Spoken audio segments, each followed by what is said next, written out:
எந்த நோயினாலும் எவ்வளவு பெரிய பிரச்சனையா இருந்தாலும் மீனாட்சியும் சுந்தரேஸ்வரரையும் மனசுல நீங்க நினைச்சுக்கிட்டு இந்த நாவுக்கரசர் பாடின ஒரு பதிகத்தை பாராயணம் பண்ணுங்க. ஒரு மருந்தாகி உள்ளாய், ஒரு மருந்தாகி உள்ளாய், உம்பரோடு உலகுக்கெல்லாம் பெருமருந்தாகி நின்றாய். இதை விட ஒரு மருந்தே உலகத்துல இல்லை.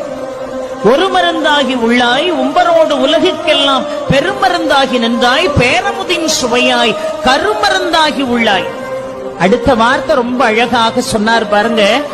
ஆளும் வல்வினைகள் தீர்க்கும் அருமருந்தா, ஆளும் வல்வினைகள் தீர்க்கும் அருமருந்தா, ஆலவாயில் அப்பனே அருள் செய்யாயே என்று அழகாக பாடுகிறார் என்று சொன்னால், ஆளும் வல்வினைகள் நம்மை துரத்தி கொண்டே இருக்கிறது. அந்த வல்வினைகளால நாம எவ்வளவோ, அந்த கர்ம பலன்களால எவ்வளவோ பிரச்சனைகள்ல நாமெல்லாம் சிக்கி தவிக்கிறோமே. அந்த ஆளும் வல்வினைகள் தீர்க்கக்கூடிய அருமருந்தாக விளங்க